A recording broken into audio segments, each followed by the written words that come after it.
Hello, I'm Ollie and this is Criminally, where I talk about crime, pulp, horror, that kind of thing. Today, answering your questions on the Boox Go Color 7.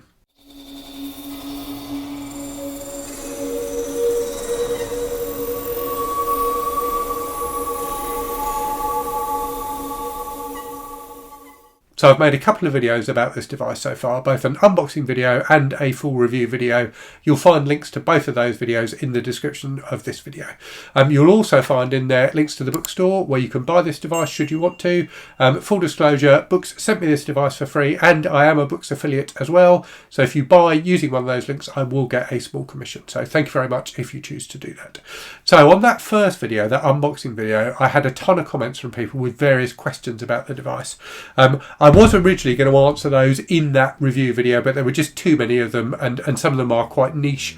So I wanted to keep the review video simple, which I've done. I will answer those questions in this video here, apart from a few that either kind of weren't really questions or where I'm really confident I've answered them in that review video. So let me go through the questions. These are in no particular order, and I will give you my answers to all of them. So the first question is, does it work with VPN apps? So yes, it does. So I've installed NordVPN on this device, and it works just fine. You can sign into it and you can activate the VPN, and you get a little key at the top to show that that's worked. So yes, VPN apps seem to work fine. Certainly NordVPN does. Second question is, can you disable the color option somewhere in the settings to make it fully black and white? So no, I don't think you can. There are some settings where you can change like the vibrancy of the color and things like that, but I don't think you can fully disable it. And the way it works is there are effectively two layers to the ink screen. So there's the black and white layer, and then there's the color layer on top of that. So if you are reading color content, it just automatically displays in color. But no, I don't think you can like disable the color. Next question, if I download the Kindle app, can I set a Kindle book cover of an ebook I'm reading on the Boox Color 7 lock screen? So no, I don't think you can. There's no kind of integration like that between the lock screen and the Kindle app. You could, if you wanted to, download that cover and set it yourself as the lock screen, but it's not going to happen for you automatically. Next question then, and lots of people ask this question, does it support pen input? So no, it doesn't. I did talk briefly about this in my review. So Boox have chosen to keep this device simple, I assume to keep the color, to keep the cost down, and also probably because whilst some people really love being able to write on the screen, I think for a lot of people it's not like a deal breaker. So yeah, as far as I'm aware, you cannot use any stylus with this. It certainly doesn't work with the Kobo stylus, which is the question this person was asking. Next question, so PDF files. So yes, you can read PDF files on here. I've got PDF files on the device and they work fine. But it is a 7-inch screen. So whilst it's okay for reading like a novel or something like that on a PDF file, for like a technical, a technical document or something like that, I think a 7-inch screen is probably a bit too small for that.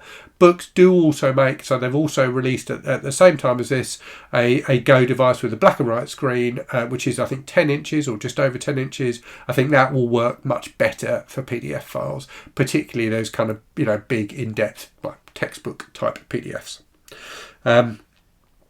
Next question. So again, does it support stylus or note taking? So no, you can install like OneNote or any of the Android App Store available note taking apps on here and take text notes, but you won't be able to use a pen input. Next question, will those physical side buttons be programmable for use with Kindle and other reading apps? So I did briefly cover this in my review, and yes, they can, but I think the apps need to support them. So I've got those page turn buttons on the side working with both the Kindle app and the Kobo app, but they don't work with either of the manga apps that I've got installed. So I think it depends on the app. I think the apps need to support using like the volume buttons on an Android device for page turns in order for that to work. So it will work with some, but not with others is the basic answer. But yeah, definitely works with both the Kindle app and the Kobo app. One thing to just to share with you though, it can be a little bit tricky to set up, or at least you need to know how to set it up. So within the settings app, you will find a setting that relates to those those page turn buttons where you can change it between like scroll, page turn, or like volume control. I think that works with the inbuilt e-reader app on here, but if you want it to work with, say, the Kindle app, you need to set it to be volume control, and then in the Kindle app there's a setting that says use the volume buttons to turn the pages. So you need to have it set up like that. So for the Kindle app, certainly volume control in the book setting, and like volume buttons for page turns in the Kindle settings, if that makes sense. Next question. So someone has said, so it's 300 ppi, so 300 pixels per inch for black and white, and 150 ppi for colour. Does that mean you can toggle between black and white and colour? So kind of, as I've kind of touched on this already, no, you can't. If it's colour content, it will automatically use the colour layer, but for black and white content, it will use the black and white layer.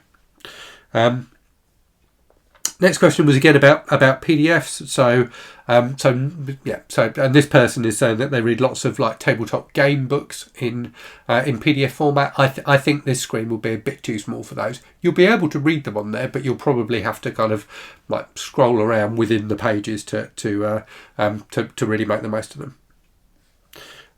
Next question. So question, like a general question about battery life. So I did cover this in my review video. I've been impressed with the battery life on this. I've been using this device mostly for reading on, and so after a week of reading, in which I read basically 2 books and a volume of manga, the battery life was still above 50%. So it's certainly better than the battery life on, say, my Kindle Oasis, but not as good as the battery life on the Kindle Paperwhite or something like that. If you are doing using loads of Android apps on it, particularly like video apps and things like that, those will definitely impact the battery life, and you won't get as good a battery life. But if you're using it as an e-reader, which is what it's designed to be, I think the battery life is good.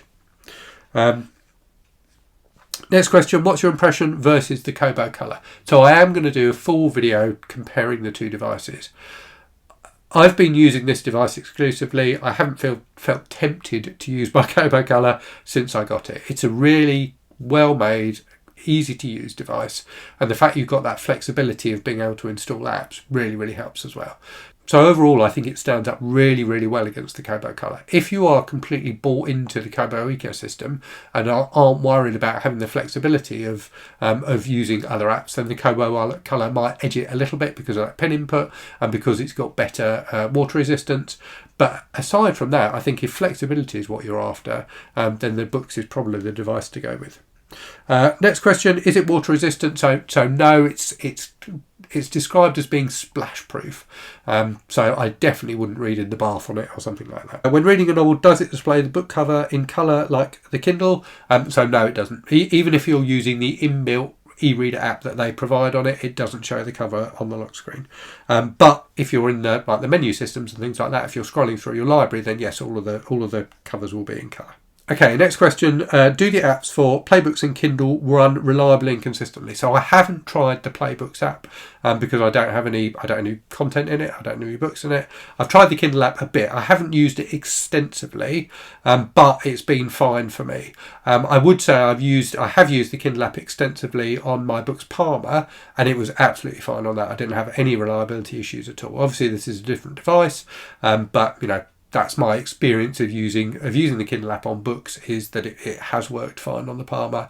On this, I've got the Kindle app installed. I've scrolled around in it. It seems fine. I can do multiple page turns and not had any problems at all. But I haven't read for hours using the Kindle app on it. Next question, is it easy to wirelessly download books or sideload them? So yes, basically. So I've plugged this in to my MacBook, and it shows up instantly in Calibre. It shows up quicker in Calibre than any device I've ever plugged into Calibre before. So Calibre, if you don't know, is like an ebook management app. So yeah, really easy to sideload stuff onto it with Calibre. You can also, because it's got the Google Play Store, you can install like Dropbox or Google Drive or whatever and download books to it that way. So that is another way to get books, to get content onto it, which works fine. Greg, who asked this question, also asked if it shows up in your Finder in Mac as a separate drive, and weirdly it doesn't. So it shows up in Calibre instantly, and you can transfer books to it that way, but it doesn't actually show up as a drive in its own right.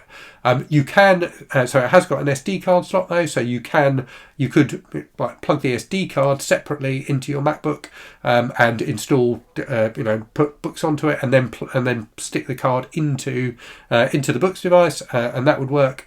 But yeah, it doesn't show up as a separate drive in the Mac Finder for some reason. I've no idea why that is. Okay, next question then. So battery life was the first part of this question, so I touched on that. Second one is like reading outdoors. So I've been reading outdoors in it a bit. I've read in the garden, I've read on the train, and it's been fine. So you do get a little bit of glare on the screen, but no more than you get on any other ink device. They're much, much better to read on than like LCD style screens. In bright sunlight, they work fine. Sometimes I've just kind of angled the page or angled the device slightly differently because it was under direct sunlight, and there was a bit of a glare, but far better than reading on an iPad or your phone or something like that. Okay, so final question: can you take notes on it? So I covered that already. So yeah, you can type notes into it, and you can do that in the inbuilt e-reader app as well. So similarly to the way you can take notes on on Kindles and things like that, typed notes, you can do that with the books, but you can't use a stylus with it.